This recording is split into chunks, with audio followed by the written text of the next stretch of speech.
Brun, bonjour. Bonjour.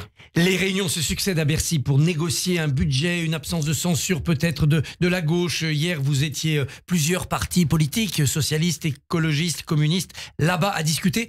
Est-ce que la fumée blanche approche? Est-ce qu'on va avoir cet accord de non-censure? Une négociation, ça dure longtemps et il y a une date limite, c'est le discours de politique générale du Premier ministre qui aura lieu mardi prochain. Ça peut pas aller plus loin parce que le budget, ça sera fin février. Non, mais il y a une décision à prendre et il faut que le Premier ministre ait dans son discours de politique générale des annonces fortes et des annonces surtout précises qui puissent conditionner notre non-censure. Ça négocie vraiment ou c'est simplement chacun expose ses vues puis au revoir, merci? Non, ça négocie, ça discute vraiment, ce qui est un grand changement par rapport à ce que nous avons connu durant les 2 dernières années. Vous savez, il y avait les dialogues de Bercy qui étaient organisés par les ministres du budget successifs qui n'ont rien rapporté puisqu'on était dans de la communication. Là, on a des réunions d'ailleurs qui ne sont pas médiatisées et la meilleure manière de réussir une négociation, c'est justement de ne pas la médiatiser. Donc, des réunions très régulières.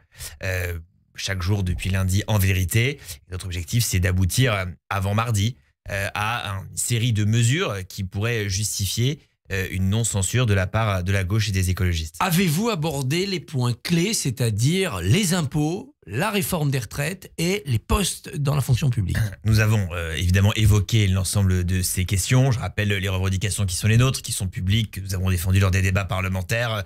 D'abord, évidemment, suspendre la réforme des retraites, le temps d'une grande négociation pour un système plus juste. Suspendre la mesure d'âge, qui est finalement l'élément le plus injuste du système, puisqu'il fait travailler 2 ans de plus des gens qui ont déjà leur trimestre et qui ont commencé à travailler très tôt. Sur la fonction publique, nous demandons là aussi le retrait des mesures sur le jour de carence, qui en vérité crée une vraie inégalité avec le privé, puisque dans 80% des cas, les salariés du privé sont couverts en cas d'arrêt maladie et non pas de jours de carence. Nous pensons qu'il est injuste. Les entreprises compensent, oui. Nous pensons qu'il est injuste d'imposer 3 jours, ce qui est immense. Mais c'est beaucoup d'argent, ça. Et ensuite, nous avons proposé, il faut beaucoup de propositions sur la question fiscale. On ne propose pas d'arroser les gens d'impôts, de les assassiner d'impôts. Il y a un certain nombre de secteurs que nous pensons devoir être mis à contribution. C'est le cas des armateurs qui bénéficient d'une niche fiscale qui nous met au niveau de la Grèce aujourd'hui. C'est le cas également d'un certain nombre de secteurs économiques très peu taxés. Nous proposons de taxer davantage les marchés de l'énergie aujourd'hui qui sont très peu taxés. Les gens qui spéculent sur l'électricité et le gaz, ils ne sont pas taxés. Les marchés financiers également. Et puis, une fiscalité du patrimoine pour les très hauts revenus. Il y avait une disposition dans le projet de loi de finances de Michel Barnier. Malheureusement, avec les effets de la loi spéciale, ces dispositions elles vont tomber pour cette année. Nous souhaitons les actualiser et les augmenter afin de rétablir une justice fiscale dans ce pays. Alors reprenons ces sujets. Sur le sujet des impôts, on va vous dire que les armateurs ou l'énergie, ça permet la compétitivité de la France à l'international et d'avoir des marchés. Vous allez affaiblir peut-être l'économie française. Je ne crois pas qu'on affaiblisse qui que ce soit en taxant les spéculateurs, par exemple, des marchés de l'énergie. Il y a eu des super profits gigantesques qui ont été réalisés par les énergéticiens. Par exemple, la filiale trading d'énergie d'Engie a augmenté son profit de 67% l'année dernière, simplement sur la spéculation, sur les matières premières et sur votre facture d'électricité. Regardez la situation aujourd'hui. Notre électricité, on la produit à 65 € du mégawatt à la sortie des centrales nucléaires d'EDF. EDF les vend 42 € du mégawatt à ses concurrents et ses concurrents vous la facturent au tarif réglementé à 280 € du mégawatt. On voit bien là qu'il y a quelque chose qui ne va pas. Sur les plus hauts revenus, là aussi, ce sont des gens qui sont censés investir, consommer, créer des emplois. Est-ce qu'ils ne vont pas fuir ces contribuables ? Nous réfléchissons à des dispositifs qui sont semblables dans d'autres pays. Par exemple, aux États-Unis, la contribution différentielle sur le patrimoine que nous souhaitons mettre en place existe également. Donc, il y a un certain nombre de dispositifs que nous essayons de mettre en place. Et vous savez qu'il y a des négociations internationales aussi au niveau de l'OCDE pour qu'elles puissent trouver à s'appliquer dans les pays les plus développés, les plus avancés sur le plan industriel. Sur les retraites, vous parlez de suspension de la mesure d'âge. La réponse du gouvernement, c'est de dire, attendez, ça coûte très cher, 3, 4, 5 milliards pour une année pleine. La première année. Écoutez, la négociation peut durer moins longtemps et ça coûtera moins cher. Et puis il y a la conférence de financement que nous souhaitons réaliser avec notamment les syndicats, doit permettre de trouver des solutions financières. Il est évident en tout cas qu'il est injuste et incompréhensible que l'on fasse l'essentiel des économies sur la réforme des retraites sur le dos des gens qui commencent à travailler le plus tôt, qui exercent les métiers les plus pénibles et qui ont l'espérance de vie la plus faible. Je rappelle qu'il y a aujourd'hui une différence d'espérance de vie entre un ouvrier et un cadre de 8 ans, entre les 10% les plus riches et les 10% les plus pauvres de 13 ans. Et donc on peut pas dire, on fait travailler 2 ans de plus des gens qui commencent à travailler à 18 ans ou à 20 ans, et on fait reposer sur eux seuls finalement l'équilibre du système des retraites. Seriez-vous favorable à un retour, à une résurrection de la retraite par points? C'est une question qui peut venir dans le débat entre les syndicats. Nous croyons au dialogue social. C'est le choix qui est fait par les syndicats. Alors nous plierons le genou devant le dialogue social. En tout cas, il faut trouver des mesures de financement du système, puisque cela se dégrade considérablement par rapport aux prévisions du gouvernement. Et dès 2030, nous allons nous retrouver dans de graves difficultés. Et donc, il faut impérativement que de toute façon, une conférence de financement soit réunie. Et il faut évidemment suspendre cette réforme. C'est la condition, j'allais dire, sine qua non, avec d'autres, pour que la gauche ne censure pas ce gouvernement qui est intrinsèquement minoritaire. Si Éric Lombard, homme de gauche, va dans votre sens, est-ce que vous pensez que Bayrou peut y aller aussi? Et surtout, est-ce qu'Emmanuel Macron ne mettra pas son veto? Écoutez, c'est simple. Je pense que Emmanuel Macron ou François Bayrou ne sont pas aujourd'hui dans une situation où ils peuvent mettre un quelconque veto. Je rappelle que le parti président de la République et ses alliés n'ont recueilli que 7 millions de voix aux élections législatives, que les partis d'opposition, presque 20 millions de voix. Et donc, les Français ont décidé assez nettement de punir la politique du président sortant. Il se trouve que, par une sorte de magie, il se retrouve seul au pouvoir avec un gouvernement intégralement à sa main. Il faut donc aujourd'hui construire des compromis. C'est ce que nous avons permis, nous les socialistes, en prenant notre responsabilité avec cet accord de non-censure, qui est un concept que j'ai inventé, qui a été repris par l'ensemble des socialistes, et qui est un moyen de sortir le pays de l'ornière et de l'instabilité politique. Mais pour cela, il faut des concessions réciproques. Une suspension de la réforme Borne jusqu'en juillet. Et si les partenaires sociaux ne tombent pas d'accord, eh ben on reprend la réforme Borne, ça vous irait? On est en train d'en discuter, les modalités sont en cours de discussion. En tout cas, il faut une suspension suivie d'un accord majoritaire avec les syndicats qui permettent de préserver l'équilibre du système. Où sont, dans vos négociations, les baisses de dépenses de l'État? Vous ne voulez pas qu'on supprime des postes dans l'éducation nationale, vous ne voulez pas du jour de carence. Est-ce que l'État va, grâce à vous, dépenser moins? Vous savez, nous, on a fait des propositions de baisse de dépenses. On a proposé, par exemple, de revenir sur cette réforme de l'uniforme à l'école qui allait coûter près de 4 milliards d'euros. On avait proposé de revenir sur le service national universel qui fonctionne pas très bien et qui nous coûte très cher. Il y a un certain nombre d'efforts qui peuvent être faits s'agissant de la rationalisation de l'immobilier de l'État. Il y a plusieurs milliers de mètres carrés de bureaux inutilisés aujourd'hui au sein du périmètre de l'État. Et puis, il y a un certain nombre de travail à faire également sur la fraude sociale et la fraude fiscale. Tout ça, mis bout à bout, ça ne fait pas les 50 milliards qu'on recherche quand même. D'abord, nous posons la question aussi de la trajectoire.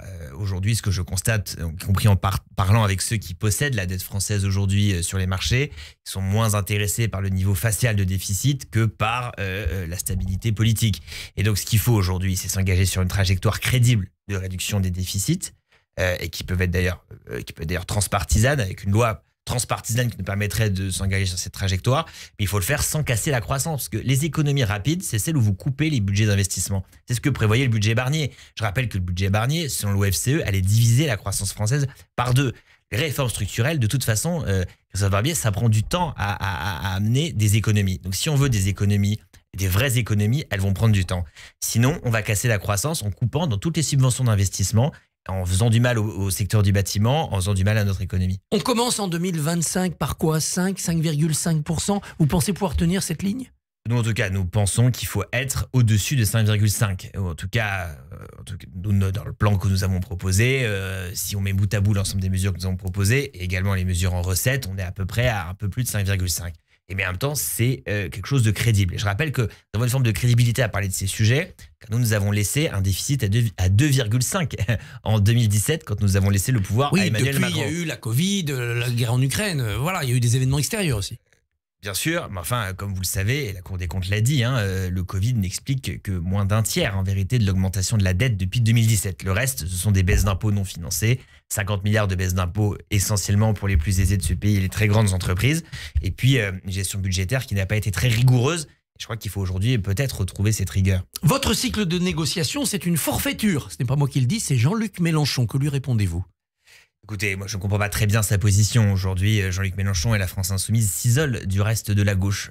Il y a aujourd'hui les communistes, les écologistes, socialistes qui négocient pour sortir le pays de l'ornière. Et si nous ne remportons pas de victoire, eh bien nous censurons le gouvernement Bayrou. Il n'y a aucun doute là-dessus. Et donc, nulle forfaiture. Essayez d'avancer ensemble. La France Insoumise a décidé de se mettre à côté de ce processus qui rassemble aujourd'hui une majorité écrasante de députés de gauche. Je le regrette. Aujourd'hui, le nouveau Front populaire n'existe plus sur ce sujet budgétaire. Il y a en tout cas une divergence d'analyse entre LFI d'un côté, le reste de la gauche de l'autre. LFI souhaite une crise de régime pour obtenir la démission du président de la République. Nous pensons qu'il n'y aura pas de démission du président de la République et que donc il faut essayer de trouver des solutions pour que l'hiver soit moins dur pour les Françaises et les Français et que notre programme soit pris en compte le plus possible par ce gouvernement minoritaire. Si le discours de politique générale de François Bayrou vous déçoit, que les annonces ne sont pas au rendez-vous, vous le censurez tout de suite en profitant d'une motion de censure que déposerait LFI ou vous attendez quand même le budget ? Non, nous censurons tout de suite, ça sert à rien de faire perdre du temps. C'est-à-dire que si il n'y a rien dans son discours de politique générale, qu'on a la continuité absolue du macronisme sans aucune prise en compte des négociations que nous avons ici, il n'y a aucune raison de le laisser continuer. On va perdre du temps, comme avec Michel Barnier, pendant 2 mois pour à la fin finalement se rendre compte que le gouvernement n'a pas les moyens de sa politique. Il vaut mieux censurer d'emblée. C'est pour ça que nous prenons nos responsabilités. Nous avons ouvert ce cycle de négociation. Nous avons été à l'origine du concept même d'accord de non-censure. Aujourd'hui, il faut que le gouvernement cède sur un certain nombre de points et comprenne qu'il n'a pas gagné les dernières élections, comprenne également un besoin de justice fiscale dans ce pays, comprenne également que sur le plan du pouvoir d'achat, sur le plan des retraites, les Français ont des attentes fortes, qu'il faut les construire avec nous. Est-ce que le vrai enjeu de tout cela, à la fois vos propositions et puis les évolutions d'Olivier Faure, c'est pas finalement le congrès du PS ? Je ne pense pas. Je crois que là, pour le coup, nous avons plutôt fait prévaloir l'intérêt du pays sur les questions partisanes. Est-ce que si c'était le congrès du PS, alors pourquoi les écologistes et les communistes seraient avec nous ? Vous serez quand même candidat, vous, pour prendre la tête du PS ? Pour l'instant, il n'y a pas de candidature. Il n'y a même pas de congrès pour l'instant. Pas de congrès non plus. En tout cas, avec mes amis, nous réfléchissons en tout cas à participer au débat. C'est un débat interne sur le sujet central qui est celui de notre mobilisation pour gagner en 2027 face à l'extrême droite et adopter une ligne populaire, là où les ouvriers et les employés ne nous font plus confiance aujourd'hui. Un mot de la disparition de Jean-Marie Le Pen. L'extrême gauche fait en cela avec du champagne sur les places publiques. Qu'est-ce que ça vous a inspiré ? Je pense que c'est une opération qui n'est pas très habile puisqu'elle victimise Jean-Marie Le Pen. Je rappelle ici à cette radio qu'il est l'homme qui a donné finalement à l'antisémitisme et au racisme un parti politique puissant et qui diffuse ses idées nauséabondes depuis maintenant près de 50 ans. Plus de 50 ans même. Plus de 50 ans. Dans l'Eure, il y a 5 députés, il y a 4 RN. Est-ce que c'est un département de fascistes et d'antisémites ? Non, ce n'est pas. Je connais bien ce sujet. Je suis le seul député de ce département qui n'est pas membre du RN et le seul député de gauche en France à avoir amélioré son score face au RN entre 2022 et 2024.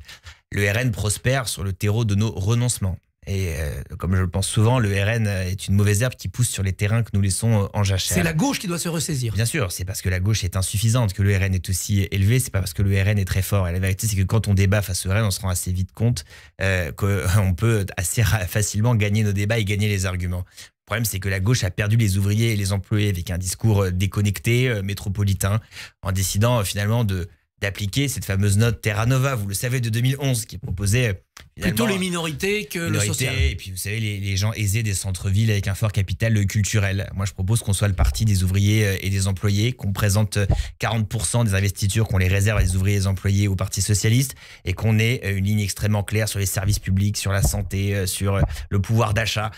Les gens nous disent quoi ? Ils disent quoi dans ma circonscription ? Ils me disent la gauche, elle est à côté de ses pompes. Il est temps qu'aujourd'hui, nous retrouvions le sens du combat et de ceux pour lesquels nous devons nous battre. Éric Zemmour est officiellement invité à l'investiture de Donald Trump.